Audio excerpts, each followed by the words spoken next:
Recreation and Human Services. She's waving in the back behind you. We will be circulating the room today. Naviusha Pentakota, there she is in the back in the purple sweater, urban designer and planner for the planning and development team.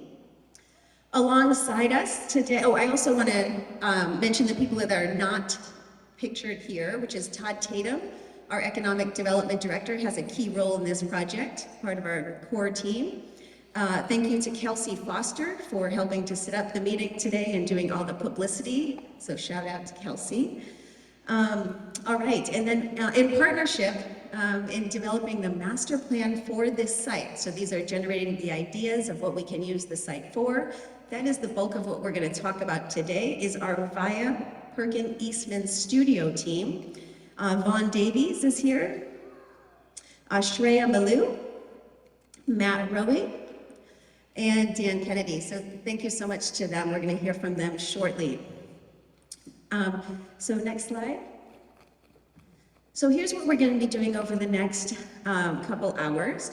We're going to be doing a presentation. That presentation will baseline everyone's understanding of the site, where we are in the process, and the decision-making that kind of goes into the next steps here. But really, the objective today is to hear from you. So we're going to be doing small group discussions around what the site could or should be used for. We're going to be talking about public spaces and streets, and then talking about how we can utilize public-private partnerships in order to make this site feasible and developable. Now, some of you may be thinking, I'm here because I may not think it's a great idea for the city to buy the site, and we want to hear from you too. We have feedback forms, so whether you're excited about the site, whether you have questions about the site, whether you have reservations about the site, we want to hear from all of you. So there is a feedback form. You can write, you can be anonymous, or you can write your name and email address, and we will include you in future project updates. Okay, but don't hesitate to fill out a comment form. We're going to recap from each small group discussion, and then we'll have time at the end for just general feedback and some question and answers from our project team. Next slide.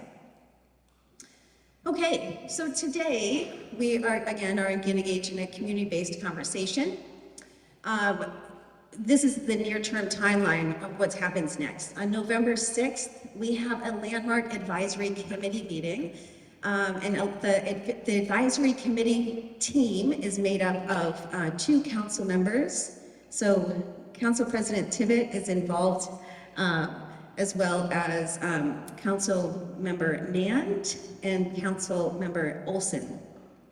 We also have representation from the Economic Development Committee and the Planning Board on that Landmark Advisory Committee. So they meet on November 6th. And then from the feedback we received today, we will be hosting the second community open house. At that open house, we will have generated design concepts to share, and we'll be asking you to kind of vote and rank some of your ideas based on what you see. And then finally, and most importantly really, is the mid-December, the council votes on whether to pursue the option to purchase on this site. Now that's a critical statement because I want to emphasize this. No decision has been made yet. And next slide. So in early 2023, at the end of June, in fact, in the quest for park acquisition space, the city brought forward the option to purchase this 10 acres to the city council. The council authorized to sign the option to purchase agreement. What that means is that we have this period of time between the end of June and then the end of December to explore what could happen on the site. Do we want to purchase the site? How can we purchase the site?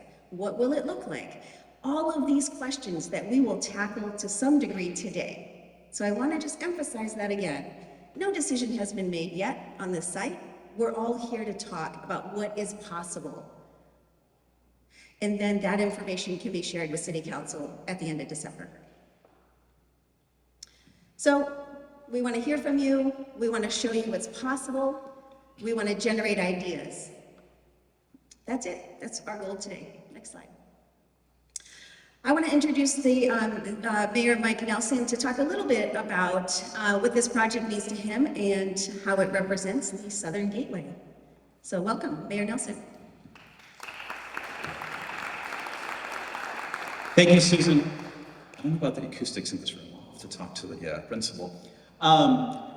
First, thank you all for coming out here. This is really, really important. And I think the impetus for this, or how we all just came about this, is because we have, as a city, long before I was mayor, when I was on the city council, before I was on the city council, had been hearing from residents in Highway 99 that they don't get the same infrastructure, they don't get the same services, that they are neglected, that everything focuses on the bowl, and what about us, and what about us, and what are you doing, city, to improve the quality of life in our neighborhoods? And so, as part of that, my interest to improve the quality of life of all neighborhoods, we were looking at acquiring more parkland. And that's actually how we discovered this piece of property. There's 3 acres behind the Burlington Coat Factory that's undeveloped. And we reached out to the owner and we said, hey, would you be interested in selling this 3 acres? And the owner says, no, I don't want to sell you 3 acres. I'm actually interested in selling all 10. So all of a sudden now there's this opportunity. And I think what you have to understand is that the owner of this property is going to sell this land. This land will be developed. So the question is, if this land is going to be developed, would you like to have a say in what is going to be developed there? Would you like to have some sort of control over the potential possibilities and services and ideas and things that could happen there, or not? Because if the city doesn't partner with somebody, if the city doesn't take this on, it will be developed to whatever the zoning is allowed there, and you'll have no say beyond that. So just keep that in mind, how we got here and why we're here, and that we still have a long way to go till 2025 before the actual purchase of any potential property will happen. And so you're really at the key moment here. You're at the shaping moment. You're at the, hey, does this make sense? What can we possibly have here? And I think what you're going to hear today is some examples of other communities where cities have done similar kinds of projects, some public-private partnerships, where the community was able to get something in exchange for going down this path and what that would look like. So I'm super excited, but most importantly, I'm super excited to hear from all of you and for our city to hear from all of you. So thank you for coming.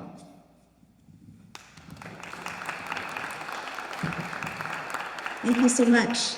So as Mayor Nelson mentioned, this is a huge opportunity, really, at the Southern Gateway. Next slide, please. What Mayor Nelson also mentioned is that this neighborhood has been waiting a long time for change, positive change, civic spaces, and community spaces to serve the neighborhood. So years of planning, including the recent PROS plan, which made a commitment to acquiring parkland in the Highway 99 and SR 104 area, creating new civic spaces to enhance investment in revitalization while meeting recreational needs, really thinking about pedestrian and bike implementation in the area. How can we make better connections and how can we make a better day-to-day experience for our non-motorized friends? These are people walking and biking. So these are the commitments we've made for decades for the City of Edmonds in this area. So the question is, can we do it through partnership in a more economically feasible way? Can we partner with development to make this site a fantastic civic space that serves the community needs, right? While still making it a community that works for a developer. And finally, the sub-area plan in 2017 really mentions that this particular area, this 10 acres, and the surrounding gateway should be a distinct transition point in and out of Edmonds. It should create the identity, right? The identity, the representation of Edmonds as we come in to the city. Next slide. So I'm going to hand it off to Vaughn Davies. Vaughn Davies is with VIA, Perkins Eastman Studio. He's going to talk about some of the case studies that Mayor Nelson mentioned and dig into a little bit more details about the site. Thanks, Vaughn. Thank you, Susan. Before we go into the case studies, I just wanted to mention that we come with no preconceived ideas. As designers, we are very cognizant of the context and the place in which we're working. So this first few slides is really just to bring us all to an even playing ground about what the local conditions are, the adjacencies. The yellow box on the slide is what we're looking at, adjacent to a major intersection along Highway 99. I guess if one thing that we do bring to the table is that we're, as Susan mentioned, we're cognizant that this is a very automobile-oriented place in your city, and it would be great to make it a little bit more pedestrian oriented. I like to call that making well-behaved streets. So if you look at some of the slides and images that Matt's going to share, it's about trying to make those environments where cars are well-behaved and they allow pedestrians to have a stronger sense of place and belonging in those communities. Next slide. So just to bring everybody up to speed, some of the edge conditions. As I mentioned, very inhospitable roadways. It's actually a very difficult site to get into from a car point of view. There are no great pedestrian crossings here. We want to make sure that whatever development does happen here fosters that pedestrian orientation and maybe does some traffic calming, some beautiful landscape. Some of the streets here have beautiful mature trees just one block away from the edges of this major corridor. So if we can bring some landscaping, some soft edges to this, I think that would be a win for everybody on the site. Next slide. As you look at the northern edge, where we enter into residential neighborhoods, the streets get even quieter and more neighborhood-like, so we want to be able to foster that softer, gentler approach, scale things down as you move away from the major boulevards and corridors to a much more, what I would say, domestic neighborhood scale rather than this big sort of suburban automobile environment. Next. And similarly on the southern edge, which is probably one of the noisiest edges because it's at the intersection, how do we deal with that and at the same time create a beautiful gateway to the city as you arrive into the city, and what do we want that gateway sort of feel to look like? Is it partially landscape? Is it partially the image of the city with new development, etc.? Next. And again, there are lots of edge conditions. The eastern edge, much softer, residential neighborhoods, single-family homes, 1- and 2-story houses, tuck-under parking, some beautiful green space that we might be able to salvage and make part of the scheme. As we heard from the mayor, that was one of the initial ideas, was to create a linear park. But how do we make that linear park where perhaps address the entire neighborhood that we can develop on this 10 acres? Next.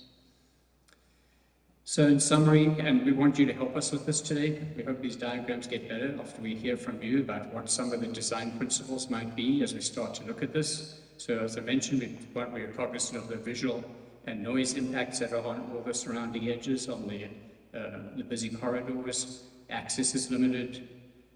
There's some existing retail on the site that we want to try and think about in the future. Does that become part of what we do, or does it transition over time? How do we negotiate grades that occur on the eastern edge of the site up against the residential neighborhood? And how do we maintain the character of those neighborhood streets? Next. And then what are the opportunities on the site? So is there a way that we can create better access, create a beautiful front door that faces outward towards Highway 99 and the neighborhood on that corner? How do we deal with this spaghetti of the on-ramp and off-ramp and create a visual gateway that is much more pleasing and pedestrian-oriented? And then what do we do about the adjacent streets and how we traverse the site, going across the site from one end to the other?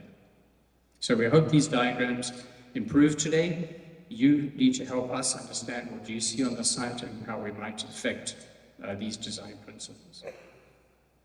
And then, as I hand over to Matt, we're interested in placemaking. So whatever that means to you, we need to hear that as well. For us, there's a huge opportunity here to create a character that really illustrates who you want to be as a community. So hopefully that's something that we can develop sort of a common sense of today, so when we go away and we start working on designs, we come back and we've created a wonderful place with different land uses, with neighborhood streets, with community parks, with plazas, whatever it is that we hear from you today, and start to craft something that really tells a story about Edmonds for the future generation. Matt? Thank you, Vaughn. Good morning, everybody. I'm Matt Rowe, architect, urban planner. We want to walk you through some example projects on very similar size properties to Landmark 99. And they're all local here in the greater Seattle area. And they were all city-led initiatives where the city acquired the land and put out an RFP and partnered with developers. And of course, had lots of public engagement and interaction with the stakeholders and community to find the right fit. So all these places were somewhat distressed and lacking investment. And without this initiative, the areas around them would not have been catalyzed. So it's a tremendous opportunity to do it right and do something better than if a developer would come in by themselves. So working with the city, all these projects have created a greater place. And there was no there before this. So it's a real chance to create destination, community, facilities, community assets. So first one we're going to talk about is Tukwila Village. It's also on Highway 99. Here the city acquired 6.4 acres, and it's a chance for a great urban renewal opportunity here. And a nonprofit senior housing developer rose to the task. An organization called SHAG, who has apartments, senior housing all over the greater Seattle area. And they put 280 units of senior housing. Half of it was income restricted, the other half was market rate. But at the heart of this community is a community center and a town square that's used for a lot of different activities, farmers markets, book fairs, and other community events. And they partnered with King County Library System to do a large library here that's also part of the community as well. So there's a lot of activity here, and it draws people into it. And now there's a town center where there wasn't anything before. Next slide. So on each of these, we've taken the outline of Landmark 99 in red and placed it on the aerial of these examples. So you can kind of see how it fits. That size project fits pretty well within the 10 acres. Next slide. And here you can see the community center in the foreground and how it's used for various activities, different weekends and at night. Next slide. So our second case study is the Woodinville Schoolhouse District. How many people here have been there? It's really successful. It only took about 4 to 5 years to go from an RFP to getting it completely built and occupied. At the heart of it is a YMCA that was there because it used to be an elementary school. They took down the modern part of the elementary school and they saved the original schoolhouse and made a preservation piece out of that. And this is also fronting on a major destination soccer regional facility where all day, all night, families, kids, lots of people use this. So it's already a generator of activity. But they also put in 264 units of housing and a lot of retail. And the retail features a wine walk, which they have a lot of tasting rooms in there and food and beverage that goes along with it. If you haven't been there, go check it out. This was really a great catalyst for Woodinville. There are now 4 more projects of this scale, either under construction or being planned, but this one had to be first. Next slide. There's an image of that. It's only 4.5, 5 acres, so it would fit certainly within the bounds of Landmark 99. Next slide. And here you can see them using it for pop-up events and farmers markets and craft fairs. Next slide. Our third example is the Burien Town Center. This project has been in the works for about 20 years. It's now completed. It has 300 housing units. They divided it up into 4 city blocks, and in the heart of it is a town square, a park. And they also put a new city hall with a library inside the building on the right-hand corner. So it's part of their main street in their downtown, so it's a little bit different, but it was basically parking lots and a small retail 1-story shopping center beforehand. Next slide. So here you can see it almost perfectly fits on Landmark 99. It's about the same size and scale. Next slide. And they close off the internal streets and use that for events and festivals as well. Next slide. So this is the last one. This is one VIA is working on. We worked with the City of Federal Way. They had a 10-acre site where there was already a performing arts center, and it was basically an empty parking lot all around it with a Target that has now been demolished. So it was just there waiting to happen. They don't really have much of a downtown, and they wanted this project to be the thing that created that sense of where their city downtown heart location was going to be. So they bought this property and put it out for an RFP. We helped the city create a vision. We came up with 3 options, and then we put it out to developers. The preferred alternative was what this developer liked and is pretty much doing, and now we're in a development agreement stage where we're just negotiating the finer details, like where the sewer goes and who's going to maintain the park in the middle of this. But this project, next slide, also features a town square, and it has a market hall pavilion in the middle of it, which is used for community events, weddings, community gatherings, and so it's quite flexible, indoor, outdoor, kind of like you'd see in the Pike Place Market. And then the developer's paying for the internal streets, the city's paying for the park, and now, in the negotiation for the development agreement, the city said, we've finally decided we want to put our city hall here because this is going to be such a great place, and we want to be part of downtown because their city hall's way out in the woods. So now they brought that to the table, and we're making a spot for their city hall and a small community center in here as well.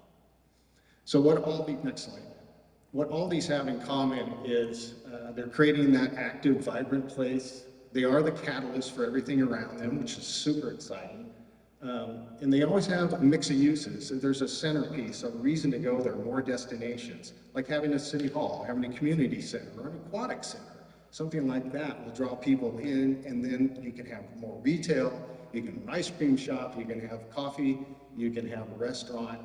Those things follow in, and if you have enough reason to go there. So we're going to try to find the balance of what's the right mix of uses. And with your help today, we're going to talk about what those might be and how much public investment goes into it versus how much private.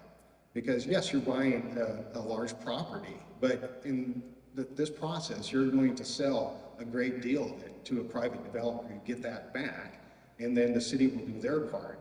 And working in collaboration, you can create a very substantial project that will have a multiplier effect on everything around it. So that's the goal for urban renewal on Highway 99. So that's enough from me. I'll pass it back to Sharir. Oh, am I talking about that? Okay. Hi.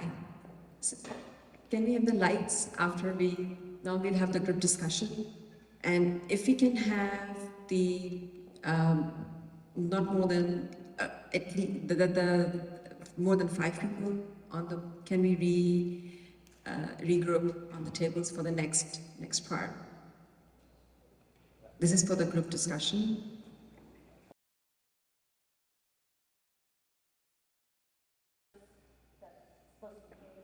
Yeah, so the next council decision would be towards the end of mid-December. That decision would be to pursue the option to purchase. So that would be through a purchase and sale agreement. At that point, we would put $100,000 down. That $100,000 would be our only investment until 2025, when we finally decide whether we want to close on the property or not. So the biggest risk at this point, if we pass December, if the council decides to pursue purchase, would be $100,000, and they would carry that through 2025. At that point, we could still get out of that deal, and we would lose $100,000, but again, we're not committed to purchasing the property until 2025.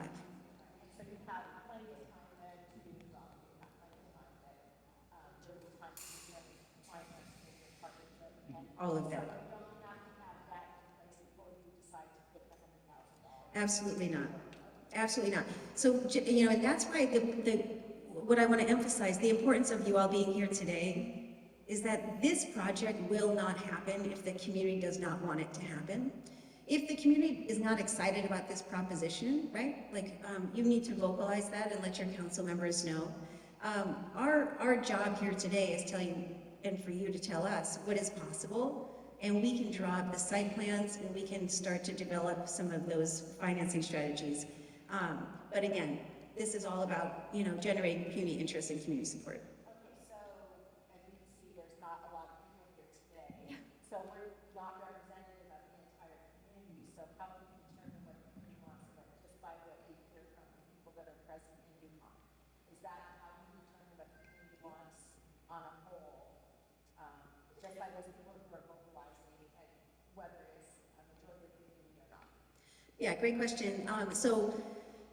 Municipalities across, or probably across the world struggle with this very dilemma, is that we really try to get the word out as best we can, and we really hope people show up, and we try to distribute information as best we can. Prior to this meeting, we did do a community poll, and hopefully many of you had seen that and maybe have taken it. We did receive over 1,200 respondents, and so that question was around, what do you want to see on the site? And the great thing about that is that gave us a head start, really. Over 1,200 comments allowed us to start saying, okay, well, what if we did this and that on the site? What could that look like? When we reconvene after getting all of your input today, in November, we will take all these comments and we will bring to you some potential site plans and land use options directly from this feedback. Again, we're doing the best we can with the amount of people that do show up, and we're trying to be representative of what we've heard along the way. I'm going to take a couple more questions, but really I want to make sure we have time to get to that last bullet. So my question is important in terms of weighing these options here. So on the private side. It's really loud. Okay, and I have a loud voice. So one of the benefits that Mayor Nelson talked about was having control over that site, because it will get developed one way or the other. So the question I have is, if, regardless of what the percentage is of the private partnership, what kind of control does the city have for that private part of the partnership? Testing, does this one work? Okay. Oh yeah, it's less loud. I like this one better.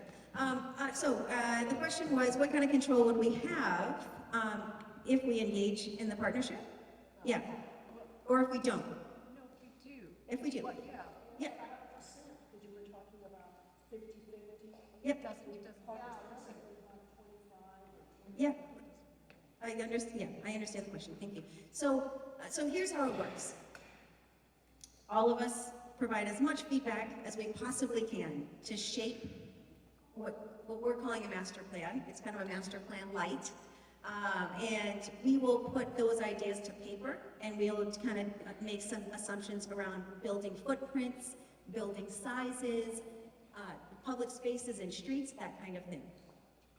That footprint, whatever the most desirable schematic is, we will include in what's called an RFP.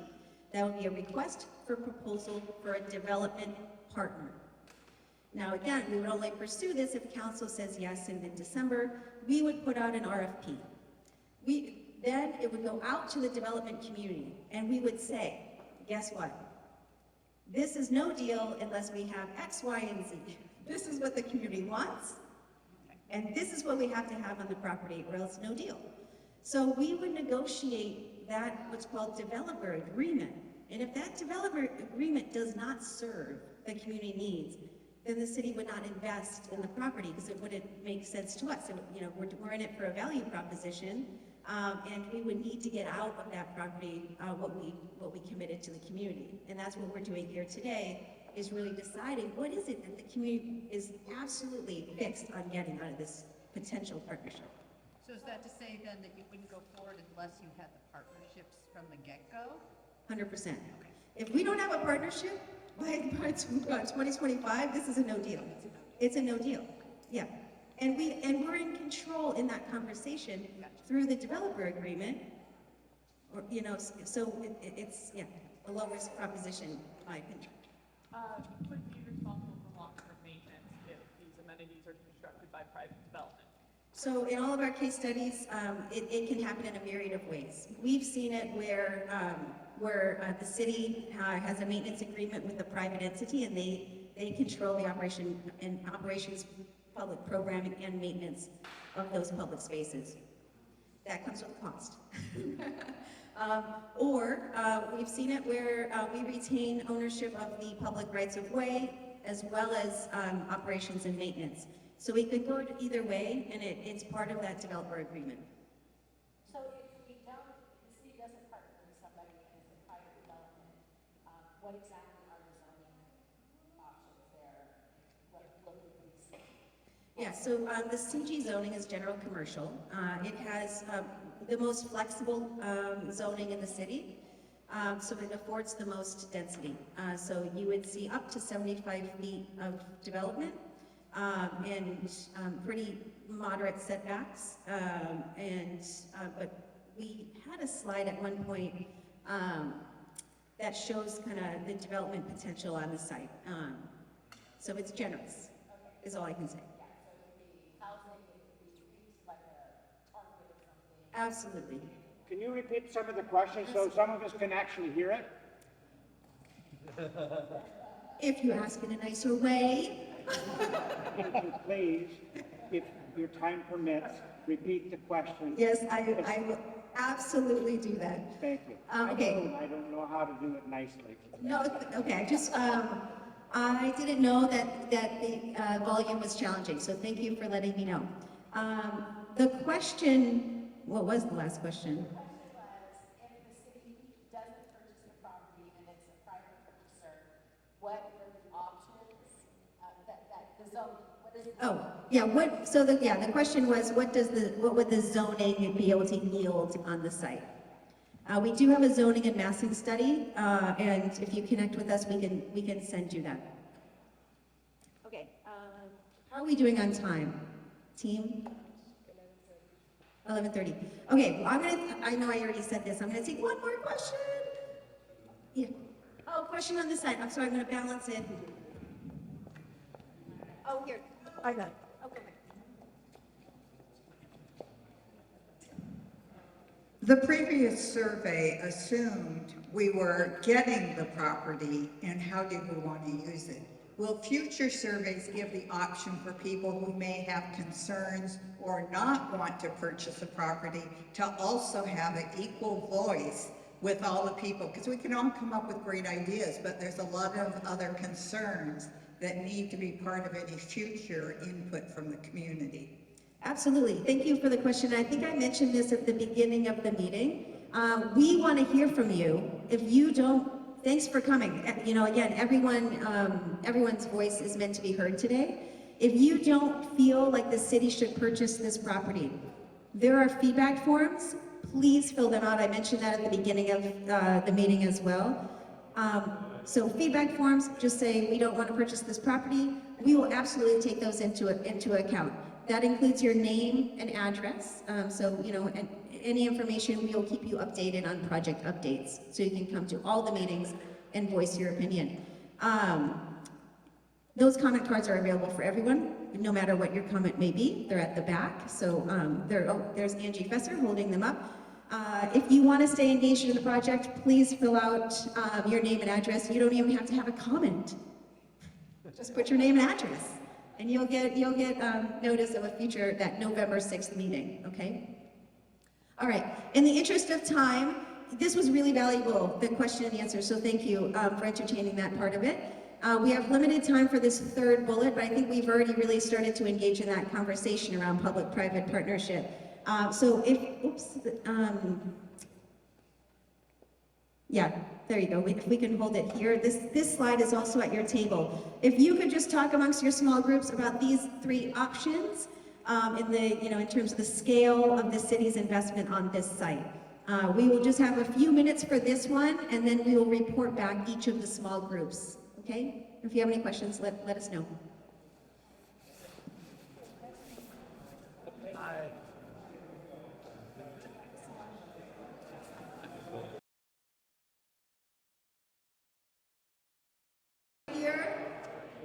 Here's how we're gonna do this. We are gonna run through, so we're gonna take one table at a time, and they're gonna run through the 3 questions that we worked through in our small groups, okay? So table 1, let's go with the first question. What should this site be used for? We're gonna have just about a minute for each of these summaries, so if you could be brief. Thank you very much. Okay, what the site could be used for? I'm sorry. Yes. Okay. Yes. Had all sorts of ideas like cafe, IKEA, housing, but housing with little or no income, or no low-income housing, police station, aquatic center, opportunity to reshape the area, new retail, open space where the farmer's market can go in the winter, library, facility to walk to, hotel, boutique hotel, small and large community room gathering spaces. At the same time, there was skepticism expressed about the value to the overall community and whether or not it's really the type of investment the public has been crying out for, and is there the potential for diverting all of the city's attention and money into this one space rather than what the community has been asking for. Okay, second is public space and streets. So Judy, you're still on. So we're gonna run through each of the questions. Okay, actually, so one was connecting the interurban trail, both walking and biking, and taking over the cloverleaf. Potentially having a bike trail to the light rail.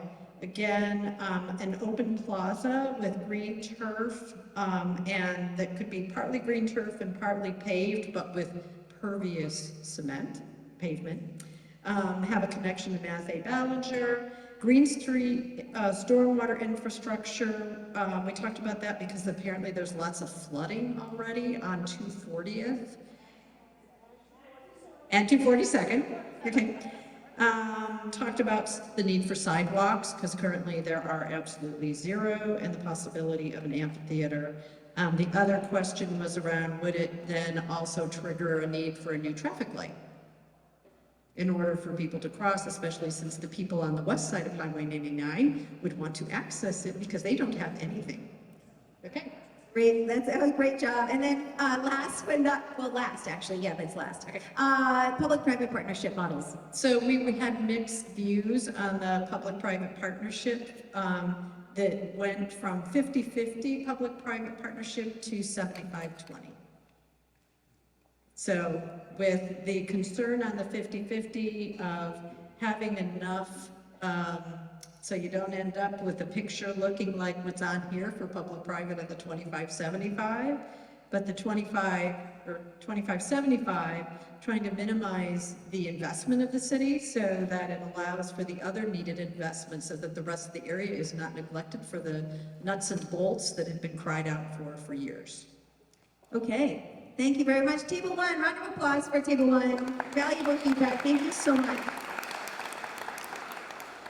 All right, Table 2, who's going to speak? Thank you very much for stepping up. Yeah.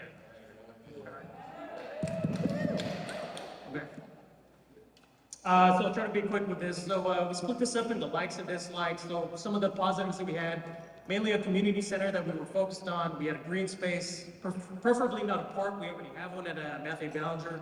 Possibly a sports or water field. Senior housing only was preferred. Smaller, nice hotel. Some of the retail we're looking at was international food, ice cream, coffee shop, and then an open area for a farmer's market, a police substation, and then a brewery or distillery were the preferreds. The main dislikes that we had, we don't want to open up 242nd anywhere to motorized traffic. That was a huge concern. High number of housing units, and we're preferably somewhere less than 100 units, and then no grocery store because we are surrounded by so many of them. Moving on, next topic. So we've got streets and public spaces. Again, the opening on 242nd leads to increased noise and traffic, and so if it is absolutely insistent that we open that, we want sidewalks because none exist right now. They need to be added. If they're built, it needs to be concrete. Street lights are necessary. Again, none exist in that area. And then speed bumps to control the speed or bump out, similar to 240th. Green streets would also be an option, trees that can control the runoff for the water, dog waste stations, a dog run / park, and the utility corridor, trash cans, and then there are 6 ways to get to Aurora. There's about 6 streets that open up to 99 already. And then the last topic, we were kind of undecided. I think one of the main reasons is that out of the multiple pilot programs that you guys offered or had started, it was unclear as to what the split was that yielded the greatest amount of success in order for you guys to start that pilot program. I don't think that was talked about. So the group was kind of undecided. We're coming up somewhere around 50-50, 75-25. Excellent. Thank you so much. Absolutely well done. Table 2, thank you for your contribution. All right, moving to table 3. Oh, no. All right. Unfortunately, yes. First of all, my public apology for my outburst. I told my wife I was down at the gym, and when she finds out I'm a civic thing, she's going to be really angry. Uses, public substation, or maybe the whole, police substation, or maybe the whole police department. Senior housing, definitely some street access needs to be considered. Retail, make sure we do enough parking to make things happen. A bowling alley, public plaza, public market, a car delivery center so we can get the sales tax, a cultural education center so we can tap into some cultural funds around the area, and trail access everywhere. On the streets and public spaces, traffic control and streetlights, sidewalks in all the surrounding neighborhoods, bike paths, a trolley system, preferably electric, and some sort of a chairlift to get up and down to the lake. The group came up only with a tavern, but we felt it would be wise to also say wine bar. And obviously, green space.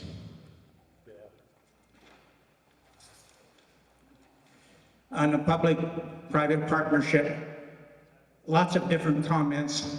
The more public ownership, it will also drive future public costs. Find more central, and we discussed, could we find a more central location in Edmonds to do the same kind of thing with regard to development? And that may require condemnation of some sort, but would we want as a community to have the things we've talked about to be more centrally located to town? And whatever we do, we definitely need to generate more revenue. Please don't tell my wife. all right, thank you, table 3. Round of applause, thanks for your contribution. We are moving on to table 4, back here in the back. Do we have a speaker? Thank you. I don't know that we have too much more to add than what other folks have said about ideas. We did like the idea of an aquatic center up there, realizing that the Shoreline Aquatic Center is closed, Mount Lake Terrace one is aging, and that perhaps we could partner with those communities on a new aquatic center that also the school districts could use. Park space, bike infrastructure, cafes, restaurants, taverns, wine bars. We thought it could be a home for the Boys and Girls Club, and then having a public open meeting space, similar to what's currently in the Lake Forest Town Park Center, that could be for book readings, music, all kinds of things. And then hotel space, recognizing that the motels in the area are really kind of seedy and there's not a lot of hotel space in the area. We didn't really do our homework very well in the second question, but I really appreciate what everyone was saying about sidewalks in that area. And I think there is a lot of opportunity connecting with the existing interurban trail. and to light rail that's coming in the area. And then we pretty much were thinking, I really appreciate the other comments, though. We were pretty much thinking 25 public, 75% private, but definitely want to make sure that we, get what we want. So, I don't know, maybe 50-50. And then we were just thinking, like, remembering if we did have an aquatic center, it could charge fees. The property value will increase, which this gentleman shared with me. We were talking about maybe tax increment financing. I'm not sure I know what that means. And then if there were partnerships with school districts or Short Line and Mountain Lake Terrace. Oops, sorry, excellent, thank you so much, table 4. Nice job. All right, we are moving right along. Well done, team. Table 5. Do we have a speaker? Thanks. Oh, and then here's the, thank you so much. All right, for the first part, we said community center and a gathering place, and preserving old trees, some kind of flex space. It sounds like it might be like Lake Forest Park Town Center. A library, could be the annex. Park space, maker space, an area where you could be creative, that could be in the flex space too. Art museum, pickleball, could be indoor pickleball. City Hall, police station, senior housing, tax generated revenue, I don't remember exactly what that was. And somebody said no police station. Sports and play fields, knowing that how busy it has, the civic park is these days, it's hopping all the time. Workforce housing, this was interesting. We talked about having a place where retail workers, para-educators, those people that have a hard time finding housing, if you had some sort of housing that was affordable for them. Low-rise buildings, not really tall buildings with just canyons in between them. Visually appealing, with setbacks, green space, no boxes, that's referring to the architecture. Financing models that allow ownership. That was the first part. Okay, types of public spaces and streets. We wanted it to be accessible over Highway 99 somehow, mobility focused, overpass for pedestrians. Somebody mentioned highways to boulevards. What was that? The area back to the pedestrians. So, all right, sidewalks and bike paths that are protected, sports, restaurants, plaza, outdoor performance space, bocce ball, green infrastructure, disabled parking, bike parking, e-chargers, and underground parking.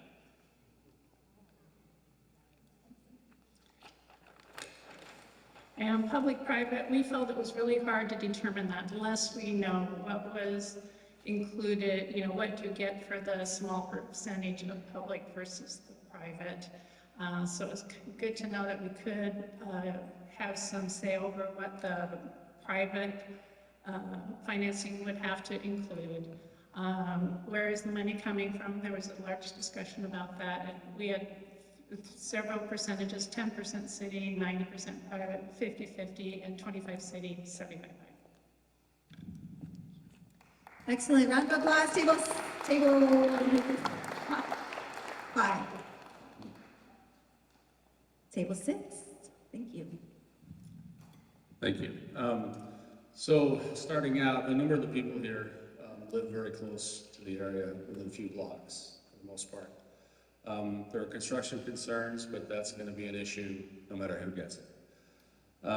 Community center, senior housing, art space, library, green streets, and retail were kind of the priorities. Some of the concerns were unaffordable for the city and kind of looking more for private development seemed to be a common theme. As far as what to put in, they liked more the retail restaurants type of thing. Again, back to fiscal responsibility. There was some feeling that basically trying to fit a round peg in a square hole, trying to put something where it may not belong. And then, of course, they also have the homeless occupation in that area and how to deal with that. So on the financing, it's basically 25% public, 75% private. It's like 6-1 or 6-0 basically. And then also concerning letting the city use still reasonable zoning for that area, not changing it up too much and keeping things within reason. All right, round of applause. Thank you so much. Thank you for your contribution to this team. We have the last small group. We're great on time, so thanks for running along. Kevin. Hello, everybody. Just for context, our group of 6 included 4 people who live in the area, in the Landmark area. We had 1 developer and 1 city council candidate in the group. Roger.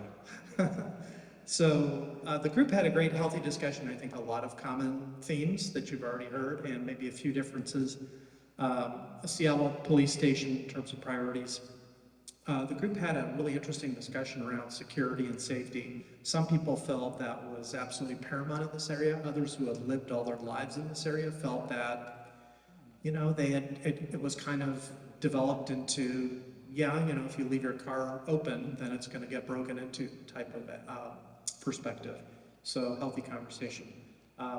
Most felt anything on the screen would be positive. There was some discussion around Bothell and Lake Forest Park centers, the differences between them and some of the services and amenities that they liked around those areas. Walkability to services, bars and restaurants. Comments like, are we here for the cars or are we here for the people? Leveraging the location to the interurban trail was important to a lot of folks. Also mentioned a makerspace. Somebody coined the phrase in our group, the Ballinger Triangle, which was the first time I had heard of that, so that was interesting. Library, farm-to-table community garden, good mix of indoor and outdoor spaces. Most in the group felt that an aquatic center would not be a good use of space in this area. And they talked a little bit about the walkable link to transit to light rail. So not creating necessarily more large parking spaces for that. They don't want another park and ride. As far as the streets and public spaces, comments like, can't we have all this? Felt it was not a good spot for a playground, but definitely wanted to see a buffer, a sound buffer, reducing asphalt, maximizing green space, encouraging flora and fauna and setbacks, so for livability. Vibrancy and connection, the context of people together is what they saw in a lot of the pictures and like that.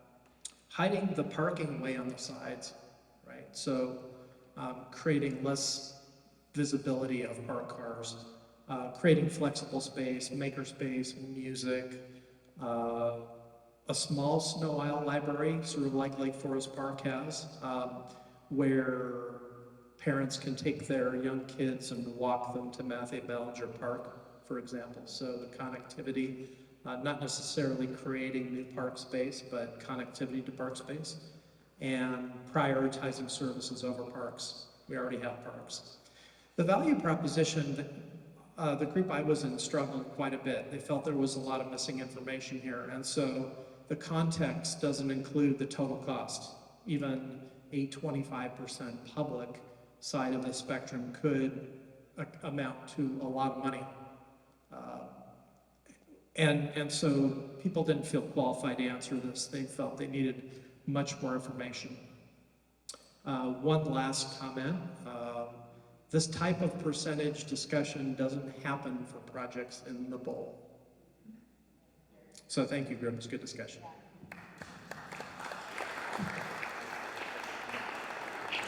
All right, thank you so much. We are at the tail end, and wow, we had some skeptics in the room, but look at that. It's just a couple minutes until noon.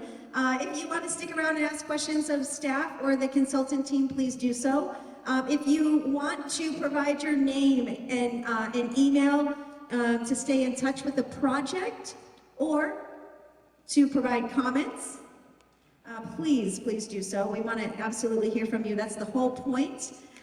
So with that, I'm going to conclude. Thank you for everyone who helped organize it. Thank you all for coming on a Saturday morning. Honestly, your contributions are so valuable. So thank you.